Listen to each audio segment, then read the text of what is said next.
예, 오늘도 하나님 앞에서 하루를 시작하신 여러분에게 하나님께서 책임져 주시는 복이 임하시기를 간절히 축복합니다.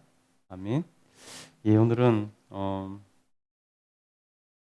다윗이 헤브론의 왕이 되고 헤브론에서 남유다의 왕이 되고 또 북왕국은 나머지 11지파가 이렇게 이스보셋을 사울의 아들 이스보셋을 중심으로 왕으로 이어져서 그래서 남북이 갈라진 그러한 상황 가운데서 있었던 일들을 계속해서 우리가 보고 있습니다.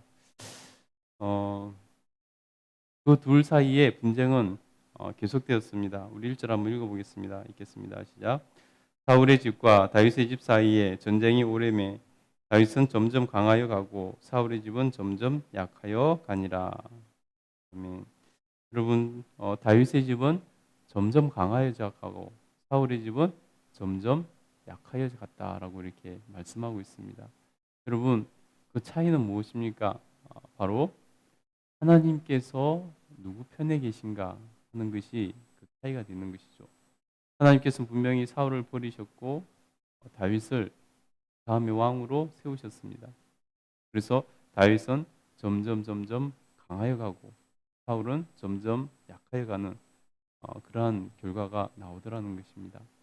여러분, 우리도 하나님 앞에서 늘 하나님 편에 서서 하나님께서 우리의 편이 되어 주시고 그래서 하나님과 동행하는 삶을 산다면은 점점 잘 되고 강해지는 그런 복이 임할 줄 믿습니다. 그 증거로 바로 그 자녀들을 이렇게 풍성하게 주신 것을 상징적으로 말씀해 주고 있습니다. 그래서 2절부터 5절까지는 다윗의 자녀들, 수생인들에 대해서 이렇게 쭉 기록하고 있습니다. 자녀들이 왕성하게 일어났다는 것은 그만큼 그 집안이 잘 됐다는 그런 것을 상징하는 거죠. 6절부터는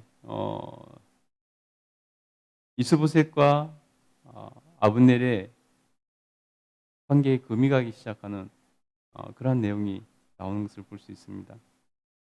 6절부터 한번 읽어보도록 하겠습니다. 읽겠습니다. 시작.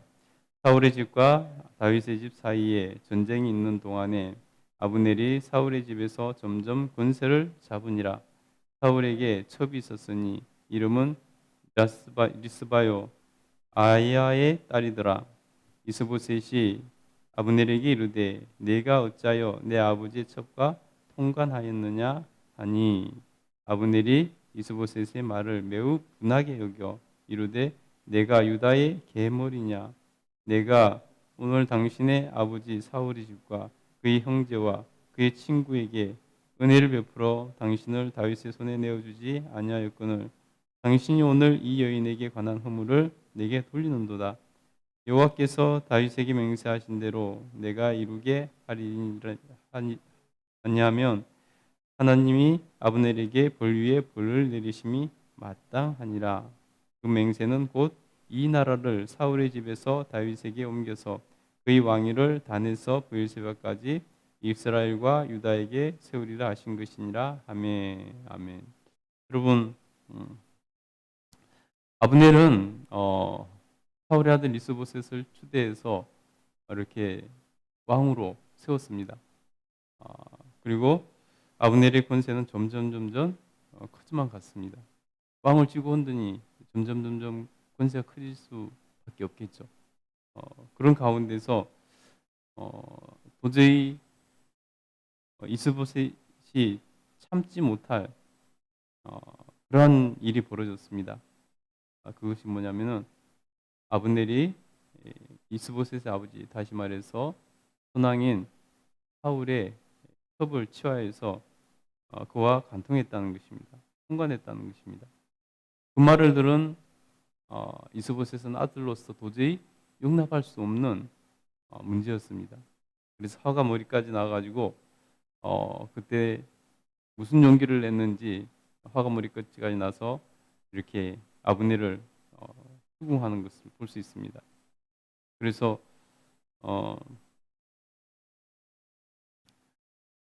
그 사실에 대해서 추궁하자 아브넬은 전혀 힘이 없는 왕에 자기가 쥐고 흔드는 왕이 그런 소리를 하니까 너무나 기분이 나빴던 것입니다. 그래서 아브넬이 뭐라고 말하냐면요. 어, 내가 유다의 계물이냐? 라고 이렇게 말을 합니다. 그러면서 어, 자기가 가지고 있는 힘을 과시하면서 내가 지금 당신에게 은혜를 베풀고 있는데 당신을 살려주고 있는데 이렇게 함부로 하느냐라고 말을 합니다.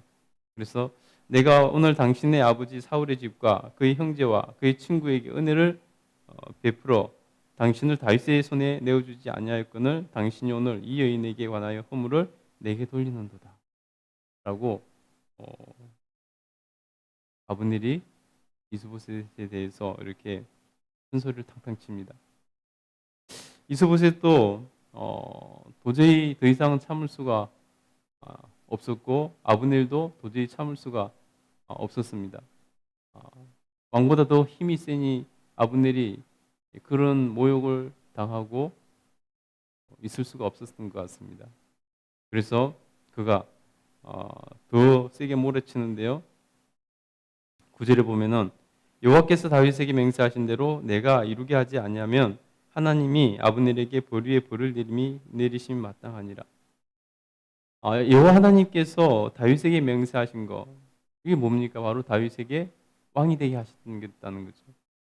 그것을 자기가 온전히 이루게 하겠다는 것입니다. 그렇지 않으면 하나님께서 자기에게 벌 위에 벌을 내리기를 원하노라라고 이렇게 맹세까지 하는 것을 볼 수 있습니다. 그래서 아브넬도 하나님의 뜻이 어디 있는지를 알고 있었다는 것을 우리는 분명히 오늘 본문을 통해서 알고 있다는 것입니다. 하나님의 뜻은 사울에게 옮겨서 다윗에게 왕이 되게 하시는 것. 그것이 분명한 하나님의 뜻인데 자기가 지금 이스보셋을 왕으로 세워서 쥐고 흔들면서 자기의 정치적인 그런 권세를 누리고 있다는 것입니다. 알면서도 하나님 뜻을 거역하고 있는 것이죠. 그래서 여자 문제 때문에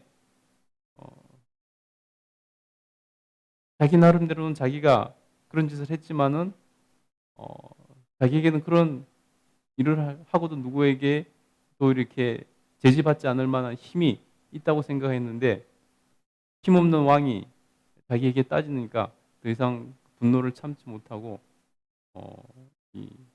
쏟아내는 것을 볼 수 있습니다. 그래서 이스보셋은 두려워 감히 한마디도 그 앞에서 못한다고 11절에 이렇게 말씀하고 있습니다. 여러분 아브넬은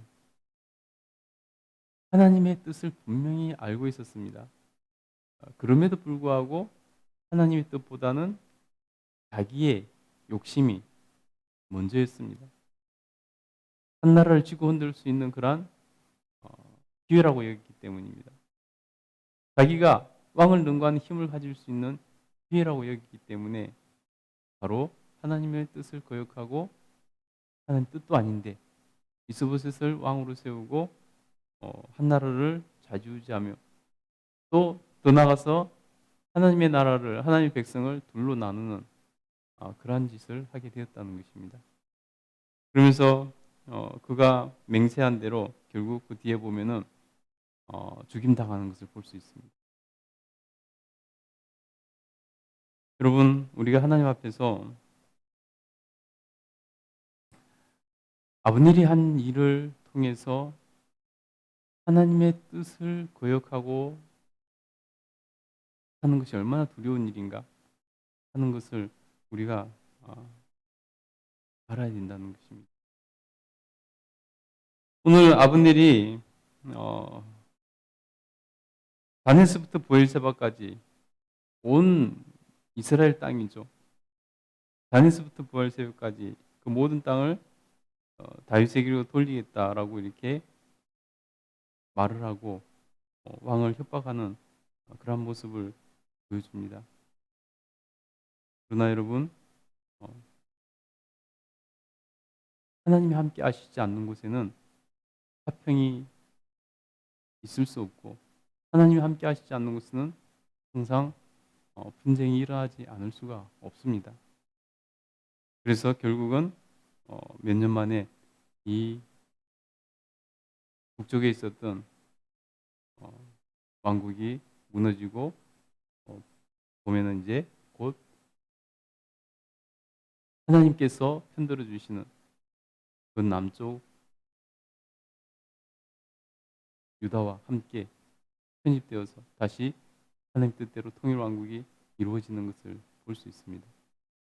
여러분, 우리가 하나님 앞에서 참으로 하나님의 계획과 섭리를 볼 수 있고 그 하나님 뜻을 따라서 살아갈 수 있는 그런 지혜와 눈이 열릴 수 있게 되기를 간절히 축복합니다. 그래서 하루하루 살아가는 그 순간이 매 순간이 하나님과 동행하는 그러한 삶이 되시기를 다시 한번 간절히 축복합니다. 그렇게 된다면은 하나님 뜻이 이루어지고 하나님 뜻은 이루어질 때 하나님 뜻이 이루어질 때 내가 그곳에서 하나님께 칭찬받는 그런 삶을 살 수 있게 되기를 다시 한번 간절히 소원하고 축복합니다. 기도하겠습니다.